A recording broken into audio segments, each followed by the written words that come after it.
So we've got 7th house. This is the house of partnerships, but it's also the house of relationships. This is normally your committed relationship, your close personal one-on-one relationships. So it's normally your partner, or if you're married, or it could be somebody that you've been committed to for a long time, but it can also be about a business partnership that you may have. And it's also the lower courts come in with this.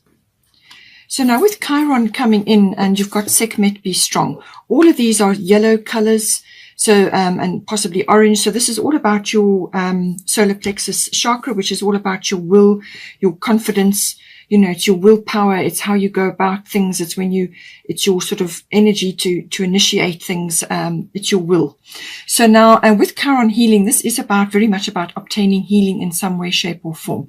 So it seems to me that in your relationship house, something is coming up again, possibly. Now, this may be a repeated cycle from past lives with your person or with your business partnership, or it could be something that has happened before in this lifetime, whenever it was. You know, so whether it makes you uncomfortable, this feeling when it comes up, or when the situation arrives. It makes you uncomfortable because it feels like, oh no, this is happening again, or the situation is coming up again to be dealt with. Always Chiron is about that. Chiron is about obtaining healing, but it's through wisdom through pain. So what it is, it's normally that you've got a wound, whether you've come into this lifetime with the wound, or whether this is something that's developed during this current lifetime, whether it's with this person or with somebody else, or this business relationship or some other situation. It's got like a bit of an echo, or it may be a repeat situation, different circumstances, different people, however it plays out, but it's a repeat situation. So that can come in with the Chiron healing. It's about obtaining the healing for this. But in order to do this, you've really got to open up that wound, whatever it may be. Now, this in some cases can be a physical wound, but it's normally an emotional wounding. And this can come about through many different circumstances. But it's about not suppressing that wound, or closing it over, or trying to ignore it any longer. Or whatever the situation is, whatever is coming up, you need to open it up, get it into the light, acknowledge that there's a problem. There's something that needs to be dealt with around the situation. So don't be afraid. Open it up, get the light in, have a look at it, and accept that it's had a place in your life. All right. So this repeated circumstance, or this feeling, whatever the wounding is, or whatever the situation is, it needs to come into the light. And once you've got it into the light, it loses that power, because now you're looking at it directly. You're not ignoring it. You're not suppressing it. You're not running away from it. You're actually facing it head on. And let the light in. Let the light in on it. If you need somebody to assist you, then find someone who can assist you with this process. But it can be done entirely on your own. And, you know, in conjunction with the person related to this. So get it out. Have a look at it and deal with it, and apply forgiveness. This can be, you don't have to condone other people's behavior. You know, this is about getting acceptance for the situation, and forgiving yourself, and forgiving your energy that has been sort of stuck there from a past experience. As I said, whether it's from a past life or from this life, whatever the situation is, it's something that has not ever been dealt with properly. So get it out, deal with it properly, face it, and bring the light in, and apply forgiveness. So in other words, you apply forgiveness to the situation, you let go, you release that energy, because you've looked at it, you've accepted it, that it's had a place in your life, and then you can release it. And then your energy is no longer trapped in that situation, going round and round, waiting for another time in your life to reappear. And this process is wonderfully freeing, because it also gives you a key, which is the symbol for Chiron. It's a key for obviously helping yourself, but also for helping others who may be going through a similar situation, whether you take it on as a profession and you're actually helping others, whether it's the youth, or your to do with relationships, or whatever it may be. So, you know, it's an opportunity to help others, whether it's through professionally, or just assisting others, or whether it's you might be able to assist a friend or somebody else that you know that's going through a similar situation. It really does give you, it's empowering. Okay. Also, this is about nature, getting out into nature, spending time in nature. So during this process that's occurring, make sure that you are grounded, that you are connecting with nature in some form. It can also be about using natural therapies to assist you, whether this is naturopathy, homeopathy, chiropractic, or some other method, natural remedies, any kind of natural medicine comes in with this, but also the medicinal field as well. Any part of that may come in, whether this is you understanding how to apply it for yourself and helping others the same way, or whether you're just understanding it. And the application of it for your particular situation, but it can help you. So find someone else to help you if you can. Some of the remedies are multiple layered, especially in homeopathy. They can help you with a great many different layers of yourself to assist you to move forward, especially if you're letting go of something which has been painful for you for a long period of time. So all natural things come in with this. So staying close to nature, but using natural medicine to assist you. But it really is about obtaining healing from something which has been long buried, or something that has never been dealt with properly the first time round. And you need to actually go back to the original time, or the first time that you noticed it, or the first time that it happened. Examine the situation around there, and come up with, understand it. Understand why it's had a place in your life. Everything is a learning experience. That's why you're here. Everything is a learning experience, and you just come out of it better, wiser, more equipped, and then you can free yourself and move on. This is why you have Sekhmet be strong as well. You are stronger than you think you are, and your strength assures a happy outcome. So this is about having courage to deal with the situation, to actually get it out in the open and acknowledge it and do the forgiveness and release it, so that your energy is not trapped there all the time, because this can drain you. This can drain you your entire life, especially if it keeps happening again and again. It's like a repeated situation. So to have the courage to face it, to deal with it, have a victorious mindset, have a mindset of actually coming out positively in the situation.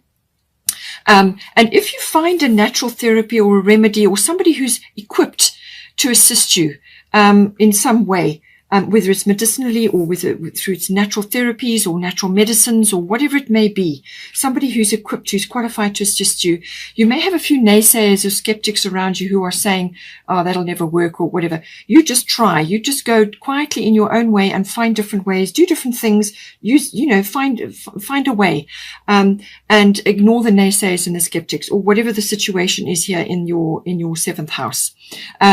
Because if you have a positive mindset and you speak positively about things, then that is what you will manifest. And this is what this card is all about. It's about manifesting positive things. Let go of victim mindsets, or any sort of poverty consciousness or poor me's. You want to be victorious. You want to see yourself in a victorious light. So this is what this card is all about. Do all you can to build up your solar plexus, your confidence levels. Do whatever you can to boost that for yourself, so that you can tackle whatever is coming up in here and aim for a positive outcome. Compassion is also going to come in here. It may come in a number of times, but this is also about whoever else is involved in the situation, but also have compassion for yourself. All right. As I said, everything in life is a learning experience, everything. So, all the wisdom that you gain, everything that you learn, everything that you understand from the situation, all gets recorded in the Akashic records for yourself and for others. Other people can also access that information for their own helpfulness, So, everything is a learning experience. It's all about understanding life and your place in life. And that means having compassion for yourself and for others, so that you can release yourself. Because if you bear a lot of resentment or grudges or have deep-seated issues about things that never get resolved, this is when Chiron comes in, because it's going to keep coming up until you deal with it. So you need to release your energy from that. Don't let it get trapped there and create a loop, which is difficult to get out of the older you get. Now, we've also got, obviously, as I said, whatever affects your seventh house affects your first house as well. So the first house is your physical body. So this is why you've got the natural remedies, natural therapies, medicinal applications, whatever that may be. Spending time in nature, very, very important, or using natural means to assist you, whether that's taking breaks in nature, walking in nature, going by the sea, whatever it takes for you to help yourself. So first house is always about the body, the physical body, your radiance, your life force, your chi, your energy level, what you're promoting, what you're projecting outwards. And it's also actually the physical body, any sort of physical woundings also appear here. Sometimes you get a physical wounding, which has actually got an emotional manifestation. So explore all that as well. So first house is also about what you're projecting outwards to others. So it could be that you have in the past been projecting some sort of negativity, whether it's a poverty consciousness or whether it's a poor me or a sort of like a like a losing kind of way of projecting yourself. In other words, oh, this is happening to me again. This always happens to me, or whatever it is. Think about what you're saying. Think positively, speak positively, and that is what you will manifest. All right. So it could be that you're changing some aspect of what you're projecting outwards because you want to bring positive circumstances, positive people, positive experiences to you. You want to draw positive learning experiences towards you. Okay. So, it's all about that, what you are projecting, what other people are seeing, when they meet you or when they see you. What are you projecting outwards? Okay. And, it's also about your own particular interests, your own self-oriented interests, whether this is a gym routine or whether it's a makeover, or whether you are changing some aspect of how you look, or, your physical fitness or just your health in general, whatever it may be. It's your self-oriented interests, okay, and related to the physical body. So what you are projecting outwards, what people are picking up, your personality, your sort of habits and so on. This is all coming in with the first house. So now it's saying here that you've got your destiny coming in. So what this is saying is that this is whatever you're going through here is important for you. It's part of your destiny. It's part of your life path. It's something that you've chosen for yourself. It's an experience that you've chosen for yourself to go through. It's a learning experience. And you might just find that, as I said, with the Sekhmet be strong, you may have a few people around you who are not supportive or who just don't see what you see in this situation. Okay. But what it's saying is that's completely fine for a Yod, aspect to be in your life. This is about being different from the rest. You may be a black sheep in the family, or you may just be different. You may just be feeling different from others. You may just be out of step with others that you're used to being around, or other people that have been in your life. You may just be on a different sort of rhythm to others, and that's quite normal with this. What this does is it actually puts you in a position where you are like that. You are feeling different or feeling apart from others in some way, or you are you can't expect to receive good advice or any kind of support while you are on this particular path, whatever it may be, whether it's a physical routine or whether it's to do with something with your persona, what you're projecting to others now. Perhaps you're undergoing a big shift there. It's saying that this is your path and your path alone. Only you are going to walk this. Okay. And so it's got a kind of a pioneering aspect to it. It's about, doing things in your own way, and in your own time. And in some cases, it may be that you'll be doing something alone or in secret or away from others. It could be that. But the path will not be clear. It won't be easy. You won't have everything laid out for you, and you may not have others along the way, being able to guide you in some way. This is about accessing your own guidance, okay, your own inner GPS. That's what this is about. So once you access that, you will get all the guidance you need, and this will come from internally, which is always the very best way. Connect to God internally. Don't connect through external means. Do it within yourself, and you can't go wrong. Listen to your heart, and that will guide you. This is about following, as I said, quite a unique path or a different path, or just a path that is different from others.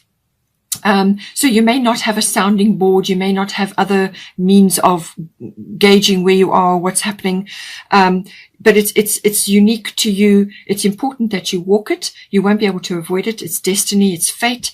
And this is something important that you need to do. It's something that you've lined up for yourself. And as long as you follow your inner guidance, you will get to the other side. There is success on the other side of this. This is going to teach you incredible inner strength, and you're going to learn a lot during this process. So it's very valuable experience that you're going to be going through. But just keep keep going along your path, listen to your inner guidance, and just keep following step by step, as you are guided, and you will get there to the other side.